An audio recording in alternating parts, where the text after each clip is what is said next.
Assalamualaikum warahmatullahi wabarakatuh. Innal hamdalillahi nahmaduhu wa nasta'inuhu wa nastaghfiruh wa na'udzu billahi min syururi anfusina wa min sayyiati a'malina. May yahdihillahu fala mudilla lahu wa may yudlil fala hadiyalah. Asyhadu an la ilaha illallah wahdahu la syarikalah wa asyhadu anna Muhammadan abduhu wa rasuluh. Allahumma sholli ala sayyidina Muhammad wa ala ali sayyidina Muhammad kama shallaita ala sayyidina Ibrahim wa ala ali sayyidina Ibrahim wa barik ala sayyidina Muhammad wa ala ali sayyidina Muhammad kama barakta ala sayyidina Ibrahim wa ala ali sayyidina Ibrahim fil alamin innaka Hamidum Majid. Rabbi shrah li sadri wa yassir li amri wahlul 'uqdatam min lisani yafqahu qawli. Amma ba'du. Hadirin hadirat jamaah kaum muslimin wal muslimat yang dirahmati oleh Allah Subhanahu wa taala. Kali ini kita akan membahas tentang waktu-waktu yang dimakruhkan bagi kita di dalam menjalankan sholat. Jadi pada saat kita menjalankan sholat apapun itu, nah ada waktu-waktu yang itu makruh, bahkan menjurus kepada sesuatu yang haram untuk dilakukan, untuk kita melakukan sholat di waktu tersebut.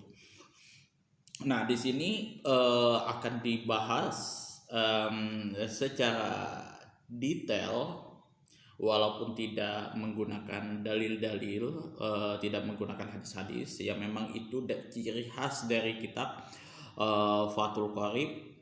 Tapi nanti teman-teman bisa cek di beberapa kitab-kitab hadis ya.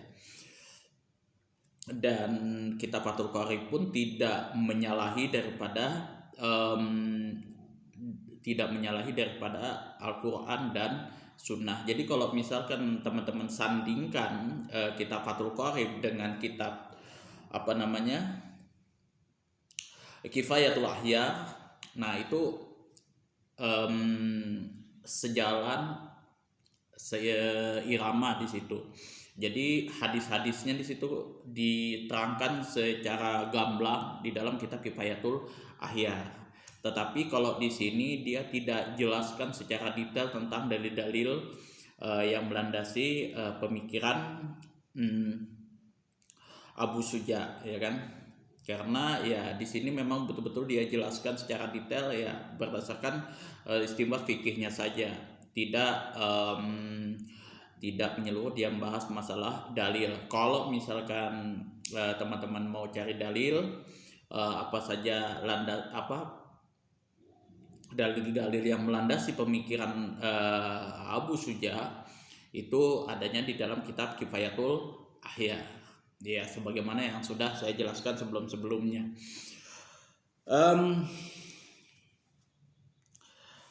Kita masuk ke pembahasan faslun fi awqatil lati tukrahus shalah. Di sini adalah fasal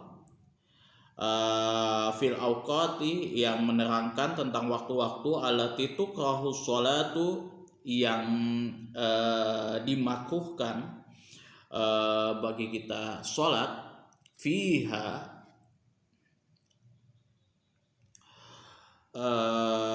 sholat di dalam waktu tersebut tahriman kama firaudati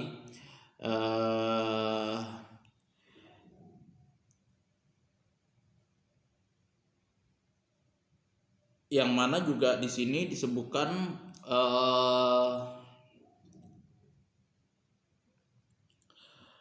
di sini juga haram juga, di sini juga disebutkan haram juga sebagaimana kama fi raudati, sebagaimana di dalam kitab Raudah wa syarhil muhadzab dan syarah muhadzab ini kitab Al-Majmu'. Nah, kitab Al-Majmu' syarah Al-Muhadzab. Jadi ada yang namanya kitab Al-Muhadzab, ada kitab Al-Majmu'. Nah, syarah daripada Al-Muhadzab itu adalah Al-Majmu' karangan Al-Imam Nawawi. Nah, Al-Majmu' itu syarah Muhadzab itu tidak dikarang oleh Imam Nawawi, sampai selesai. Jadi ada beberapa bab yang mana Imam Nawawi tidak selesaikan itu karena beliau sudah meninggal dunia pada waktu itu. Nah, kemudian diteruskan oleh beberapa ulama setelahnya yang dengan bahasa yang tidak sebagus pengarang aslinya, yaitu Al-Imam Nawawi, yang mana kalau mungkin saya sudah pernah ceritakan sebelumnya bahwa Al-Imam Nawawi itu terkenal dengan keindahan bahasanya. Jadi kalau yang namanya karangan-karangan Imam An-Nawawi itu keindahan bahasanya luar biasa. Jadi kalau dia mengarang kitab itu betul-betul apa ya, tidak meragukan lagi lah kalau saya bisa berbicara seperti itu. Kayak contoh kitab hadis Arba'in, kemudian Riyadhus Shalihin, Al-Azkar, nanti yang akan saya bahas juga di yang saya akan buka juga kontennya sebagai bonus nanti untuk teman-teman di dalam menjalankan bulan Ramadan. Wa tanzihan kama fi tahqiq. Nah, jadi tahrim di sini juga beliau ada juga ulama yang mengatakan, Imam Nawawi mengatakan di sini waktunya adalah tahrim, haram, sebagaimana yang diterangkan di dalam kitab Raudhah dan Syarah Muhazzab karangan Al-Imam Nawawi. Raudhah sama kitab Al-Muhazzab ini sama ya, karangannya ulama An-Nawawi. Kemudian tanzihan kama fi tahqiq wa syarhil muhazzaf, dan juga dihukumi sebagai makruh tanzih. Jadi yang memang betul-betul apa ya, betul-betul dilarang lah, apa yang betul-betul dijauhi lah seperti itu untuk dilakukan sebagaimana terdapat di dalam kitab tahqiq dan syarah muhazzab. Wa nawaqidil fi nawaqidil wudu, yaitu di dalam bab perkara-perkara yang merusak wudu. Wa khamsu awqatin, dan adapun 5 waktu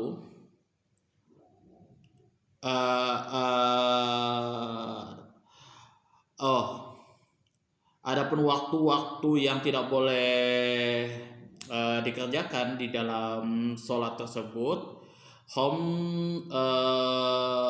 satu awqatin, yaitu ada 5 waktu. La yusalla fiha illa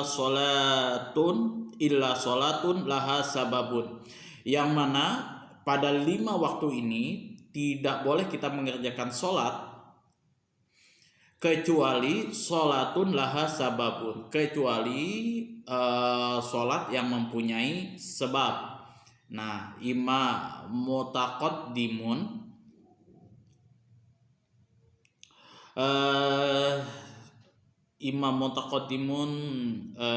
sebab yang apa? Sebab yang mendahuluinya, kalfa inati au muqarinin, seperti sholat-sholat yang berbarengan, kasolati khusufi wal istisqai, seperti sholat khusuf dan istisqa. Nah, jadi kalau misalkan ada sebab di situ, misalkan kita mau sholat hajat, istilahnya kapanpun bisa kita lakukan. Kemudian kalau misalkan kita mau sholat khusuf, sholat gerhana, sholat gerhana matahari, sholat gerhana bulan, itu tidak ada masalah, kapanpun kita bisa lakukan itu. Nah, kemudian juga di sini sholat istisqa, kapanpun kita lakukan bisa itu, karena ada sebab yang akan kita lakukan. Jadi ada kalanya di beberapa ada kalanya sholat itu bisa kita kerjakan dengan waktu yang bebas, di waktu yang dimakruhkan karena ada sebab, itu tidak ada masalah. Kemudian yang pertama di sini, waktu yang pertama yang makruh atau yang haram untuk kita lakukan, Di sini fal awalu minal khamsati, adapun yang pertama dari yang kelima ini, waktu yang dimakruhkan di sini adalah as-shalatul lati la sababalaha idza fu'ilat ba'da sholati subhi, yaitu sholat yang tidak mempunyai sebab, idza fu'ilat yang mana dikerjakan, ba'da sholati subhi setelah sholat subuh, wa yastamirul karahatu hatta tatlu asyamsu, kemudian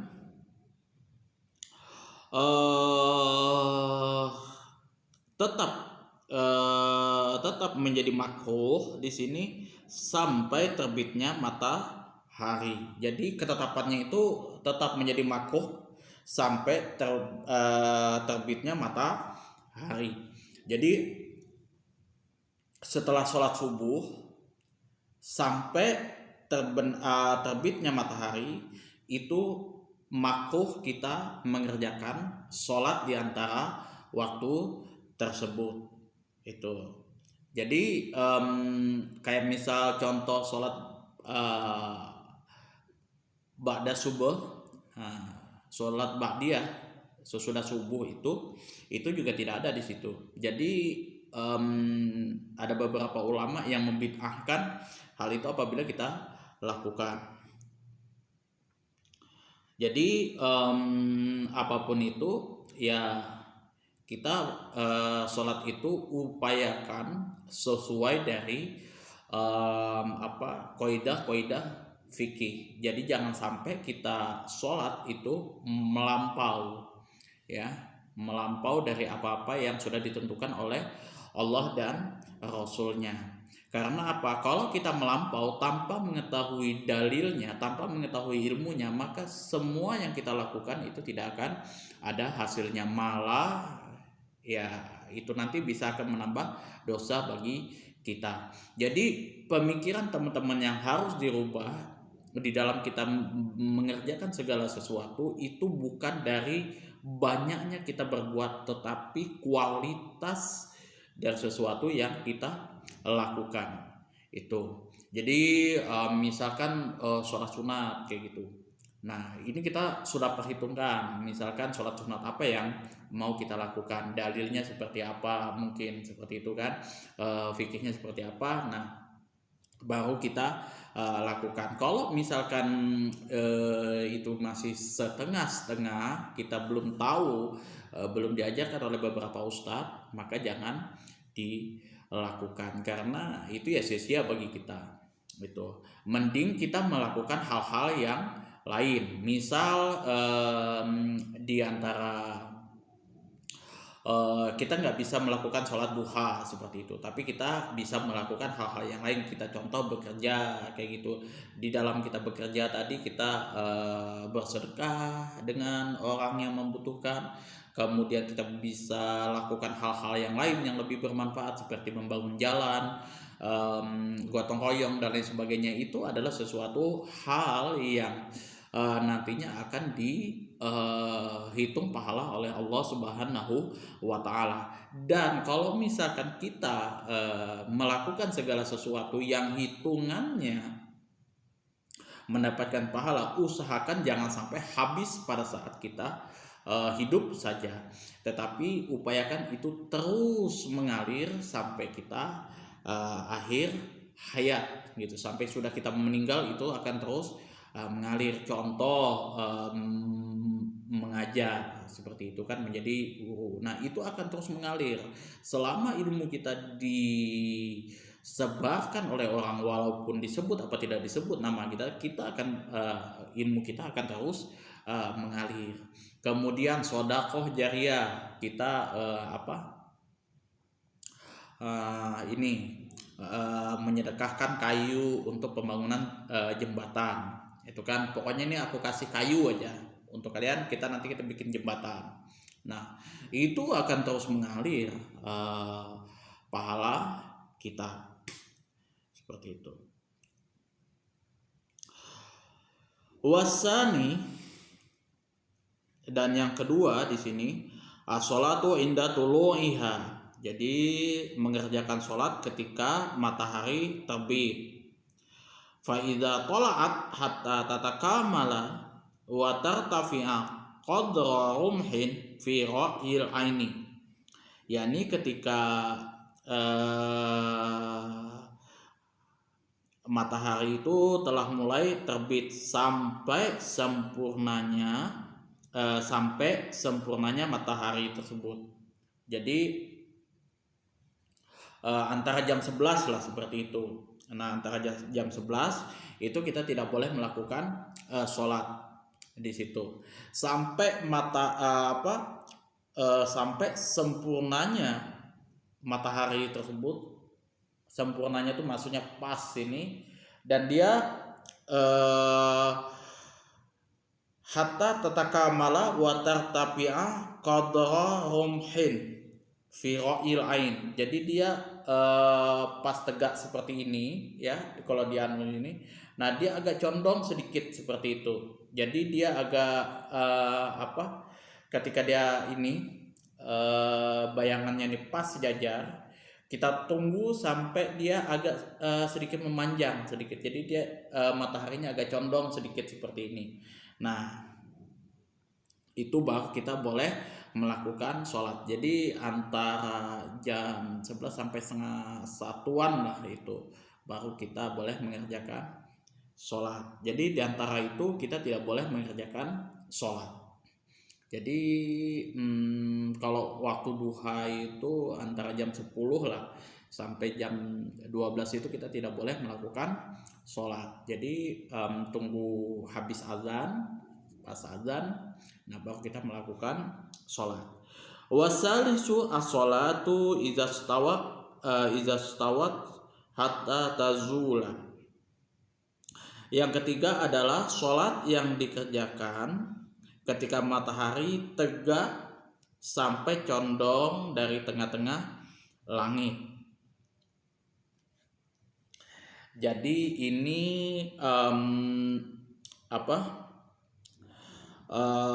sholat yang dilakukan setelah asar itu, setelah sholat asar. Jadi diantara setelah sholat asar itu tidak ada waktu yang kita lakukan di situ untuk mengerjakan sholat.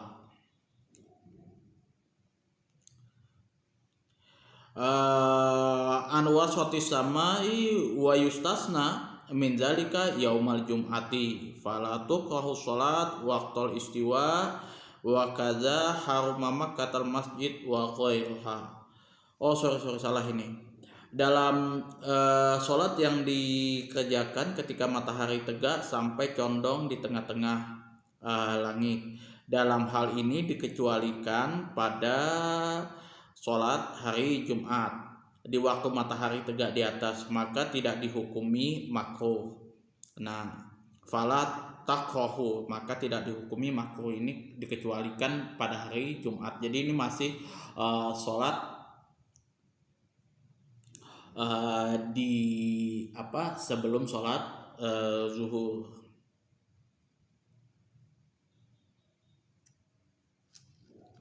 Sampai condong dari tengah-tengah. Jadi dia agak condong dari tengah-tengah, kayak gitu baru kita melakukan sholat. Kecuali waktu hari Jumat. Nah, hari Jumat itu biasa orang itu ada yang ini sholat tahiyatul masjid di situ. Itu tidak ada masalah. Itu ada sebabnya. Dan itu tidak dihukumi makruh. Dan demikian juga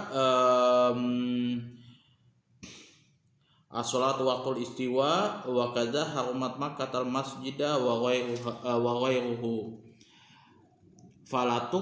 Falataqu sholati fihi fi hadhil awqat kulliha sawaun sholat sunnat tawaf wa ghairiha. Di sini juga demikian juga tidak makruh sholat dalam waktu-waktu tersebut di dalam masjid dan lain sebagainya yang ada di tanah haram Mekah, baik itu untuk sholat sunnahnya, tawaf dan lain sebagainya. Jadi kalau misalkan di antara waktu-waktu tersebut ada yang melakukan sholat sunnah, di situ tidak ada masalah kalau bagi orang-orang yang ada di tanah haram, karena di situ juga ada amalan-amalan lain seperti halnya tawaf dan lain sebagainya, itu tidak ada masalah di situ. Kemudian yang keempat adalah mimba di sholatil asar hatta taubas syams. Nah, yang keempat ini yang tadi salah saya, yang nomor 3, ini yang nomor 4 sebenarnya, itu setelah sholat asar. Jadi sholat yang kita kerjakan itu setelah sholat asar sampai terbenamnya matahari itu. Jadi di antara sholat asar kita tidak boleh melakukan sholat apapun di situ. Jadi kita ganti dengan amalan-amalan yang lain. Kayak contoh misalkan ngaji Al-Quran kah di situ, mungkin belajar kitab kah. Kalau kami biasanya ganti itu dengan ini apa namanya, ngaji kitab. Biasanya ngaji kitab itu ngaji kitab Bulughul Maram di antara zuhur dan asar. Atau ada beberapa teman yang mau olahraga, itu pun juga nggak ada masalah. Itu nggak ini apa, bagus juga itu kalau misalkan diisi waktu-waktu yang lain. Karena jujur aja segala sesuatu yang mana di situ ada kemudahan-kemudahan yang Allah berikan kepada kita, hendaklah kita lakukan semaksimal mungkin. Jangan sampai kita lakukan untuk hal-hal yang lain seperti halnya ibadah yang mana itu tidak diajarkan oleh Rasulullah SAW. Karena segala kemudahan yang diajarkan oleh Rasulullah SAW, yang dimana waktu-waktu itu tidak ada hukumnya, tidak ada sholat di situ, tidak ada apapun di situ, tidak ada aktivitas apapun yang yang berhubungan dengan ibadah kepada Allah Subhanahu wa Ta'ala, dan itu bisa dilakukan secara bebas, maka lakukanlah secara bebas di situ. Itu merupakan kemurahan dan kasih sayang Allah kepada umatnya gitu. Jangan sampai kita misal seperti saya, Ustadz kayak gitu ya, memberikan syariat-syariat yang memberatkan kepada umatnya. Itu yang senantiasa dilakukan oleh Rasulullah SAW ketika beliau masih hidup. Jadi Rasulullah itu tidak senang kalau misalkan ada beberapa sahabat yang terlalu banyak bertanya, yang mana itu masih belum relevan dia lakukan. Karena apa? Kalau misalkan sahabat itu banyak bertanya ini dan itu dan lain sebagainya, kemudian hal yang harusnya mubah kemudian menjadi haram, nah itu yang dijaga oleh Rasulullah, itu yang tidak diinginkan Rasulullah, dan kemungkinan itu akan memberatkan umatnya. Salah satu contohnya adalah sholat tarawih. Nah, sholat qiyamul lail pada waktu pada waktu bulan Ramadan, Rasulullah cuma mengerjakan 3 malam saja pada waktu itu, karena jamaahnya ini sudah mulai banyak nih, sahabat-sahabat sudah mulai berdatangan, Nah, Rasulullah pada waktu itu menyetop cuma 3 malam saja. Kemudian Rasulullah sholat sendirian. Karena kalau misalkan itu nanti terus dilakukan oleh sahabat berserta Rasulullah di situ, maka Allah akan menurunkan ayat atau apapun itu, baik itu ayat Al-Quran atau hadis itu, yang mewajibkan tentang sholat tarawih. Sedangkan yang namanya sholat tarawih atau qiyamul lail pada bulan Ramadan itu ya mungkin hanya sebatas sunnah saja, dan itu Rasulullah lakukan tanpa memberatkan umatnya. Nah, ketika Rasulullah sudah meninggal, wahyu sudah tidak turun lagi, syariat agama Islam sudah tidak sudah sempurna di situ, tidak ada hadis lagi, ya otomatis itu sudah dilakukan oleh sahabat. Jadi ada yang sholat tarawih, ada yang cuma sholat tahajud di situ. Itu sudah nggak ada masalah. Mau itu sholatnya berjamaah dan lain sebagainya, hukumnya sudah jelas. Artinya sunnah. Kalau belum, ya Rasulullah tidak mau melakukan itu. Karena kata Rasulullah, "Lau an asyqa ala ummati la amartuhu bisiwaki inda kulli wudu'i." Ini yang selalu ditekankan oleh Rasulullah ketika beliau suka segala sesuatu, tapi beliau takut memberatkan kepada umatnya. Kalau misalkan aku tidak mempertimbangkan keberatan yang dilakukan oleh umatnya, maka aku akan memerintahkan mereka untuk bersiwak setiap kali hendak melakukan wudhu. Nah, itu jadi pertimbangan yang pertama kali sebelum Rasulullah itu memberikan fatwa, memberikan arahan kepada umatnya adalah pertimbangan kemudahan. Yang pertama kali, umatnya bisa nggak mengerjakan ini, itu memberatkan nggak kira-kira. Makanya kalau misalkan ada beberapa ustadz yang mungkin ini lakukan ini, yang mana itu nantinya akan memberatkan umatnya Rasulullah, maka itu dilarang. Apalagi kalau misalkan sholat tarawihnya nanti ya, suratnya sudah panjang kayak gitu kan, kemudian ya jamaahnya pun kurang begitu siap dengan hal itu, ya itu sangat-sangat berat sekali ya kan ini. Dan kami pun kalau di sisi santri sendiri yang memang sudah dididik seperti itu, kadang juga agak ngeh juga kayak gitu kan, agak kurang leluasa juga kita sholat seperti itu. Kadang juga kami itu sholat ke Masjid Muhammadiyah kadang, walaupun kadang kami itu berbeda pendapat satu sama lain, tapi kalau untuk masalah sholat tarawih kami satu pemahaman, satu pendapat, sholat berdasarkan ustadz Muhammadiyah di situ. Itu kami sepakat di situ. Kalau untuk sholat tarawih itu tidak ada perbedaan pendapat di situ.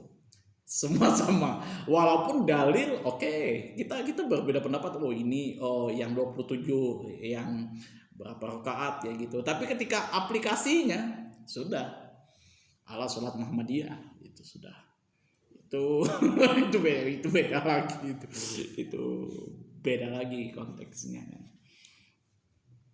Itu cuma bercanda aja lah. Wal khamis inda ghurubil syamsi fa idza danat lil ghurub hatta tatakamala ghurubuha.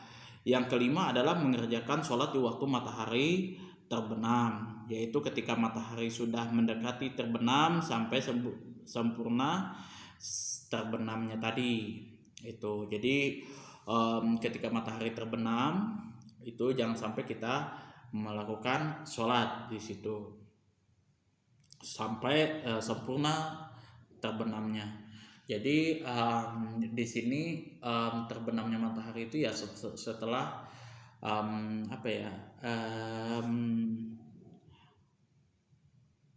sebelum sholat maghrib di sini ya. Sebelum qoblal maghrib di sini, sebelum sholat maghrib. Jadi ada juga sih hadis yang solu qoblal maghrib itu sebenarnya tidak hadisnya dhaif dan tidak relevan di situ. Kalau saya sih condong itu di antara sholat maghrib itu saya tidak mengerjakan sholat, tapi ya mengerjakan sesuatu yang lain, kayak misalkan baca Al-Quran kah dan lain sebagainya, baca kitab di situ kan, untuk mengulang-ulang. Nah begitu sholat maghrib ya sudah, saya sholat maghrib kemudian biasa murojaah bacaan Al-Quran seperti itu, misalkan surah-surah apa yang saya mau anukan, atau mungkin biasa dulu saya senang itu belajar kitab tafsir. Kalau kami belajar dulu kitab tafsir Jalalain, kemudian habis tafsir Jalalain juga saya belajar kitab Ibnu Katsir. Itu saya senang kalau yang namanya waktu-waktu di situ, karena waktu antara maghrib dan isya itu pas banget kalau kita melakukan ibadah-ibadah di situ. Ibadah itu bukan berarti kita harus zikir saja di situ kan. Kayak misalkan zikir apa enggak, di situ baca Al-Qur'an juga itu masuk zikir. Kemudian mengaji kitab di situ juga masuk zikir, apapun itu. Jadi jangan teman-teman fokus bahwa berzikir itu majelis zikir itu baca Al-Quran, kemudian subhanallah subhanallah ke apa, bukan seperti itu. Kalau menurut Al-Imam Al-Qurtubi, di situ apapun yang mana untuk mendekatkan diri kepada Allah itu termasuk zikir, termasuk di situ kita membahas masalah hukum-hukum syariah agama Islam, membahas masalah ilmu hadis, di situ itu masuk bab zikir di situ. Jadi di dalam hal apapun kita tidak boleh mempersempit perkara ya. Kalau misalkan saya tuh senang kalau misalkan di masjid itu ada kajian-kajian agama Islamnya, di situ ada kajian masalah hadis, ada kajian masalah syariah dan lain sebagainya, fikih itu saya senang, dan itu masuk dalam kategori zikir, majelis zikir. Nah, kalau teman-teman mengikuti kajian itu masuk di dalam majelis zikir yang mana teman-teman ya biasa melakukan hal-hal dosa-dosa besar, maksiat ke apa segala macam.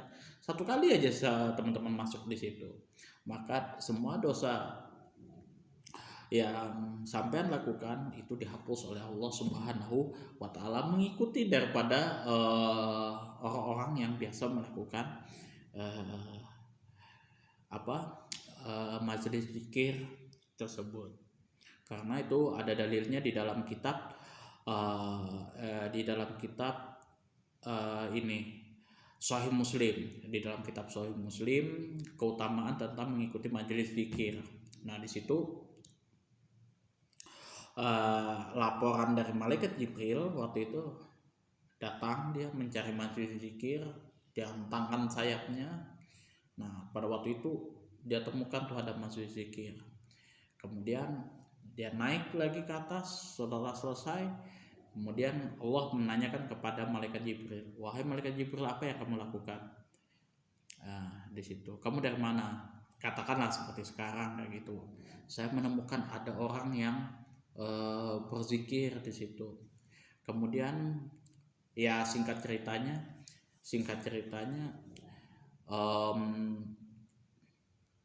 ya mereka meminta ampun kepadamu wahai Allah. Ya ampunilah, saya akan ampuni dosa-dosa mereka semua. Tapi kata malaikat Jibril, di situ ada satu orang yang dia baru aja masuk di situ dan dia pendosa di situ. Ya sudah, dosanya ya sudah sama halnya dengan orang-orang yang biasa mengikuti majelis tersebut. Dosanya diampuni oleh Allah Subhanahu wa Ta'ala.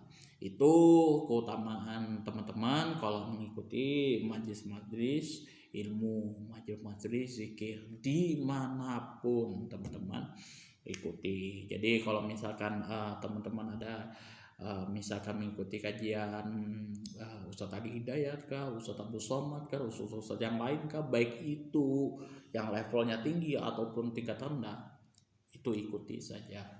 Selama itu berbicara masalah Al-Quran dan Sunnah Rasulullah SAW, itu adalah majelis ilmu, majelis zikir tanpa terkecuali ya, baik itu membahas masalah fikihnya mazhab Syafi'i kah, Hambali kah, Hanafi kah, dan lain sebagainya, Maliki, itu nggak ada masalah. Perbedaan akan tetap ada. Yang sampai kita ini mempersempit rahmat Allah Subhanahu wa Ta'ala. Nah, ilmu dari semua perbedaan sudut pandang daripada ulama itu merupakan suatu keluasan daripada ilmu Allah Subhanahu wa Ta'ala. Itu yang harus kita sadari. Itu saja yang dapat saya sampaikan, kurang dan lebihnya saya mohon maaf yang sebesar-besarnya apabila ada kesalahan kata-kata saya, apabila ada kata-kata saya yang menyinggung di hati teman-teman semua, yang bertentangan dengan pendapat daripada guru-guru teman-teman semua. Di sini saya mohon maaf yang sebesar-besarnya, bukan semata-mata untuk menggurui atau menyalahkan satu sama lain, tapi saya hanya berbicara berdasarkan sependek yang saya tahu, ya sependek yang saya tahu berdasarkan daripada kitab-kitab yang saya sudah uh, yang sudah saya pelajari semampu yang saya dapat. Nah, kalau misalkan ada kata-kata ada sesuatu hal yang mungkin saya keliru, ada yang salah, silakan. Saya membutuhkan koreksi dari teman-teman semua, kritikan dari teman-teman, masukan dan sebagainya bisa diatur di kolom komentar atau dibuatkan video. Itu nggak ada masalah bagi saya pribadi. Akhirul kalam, assalamualaikum warahmatullahi wabarakatuh.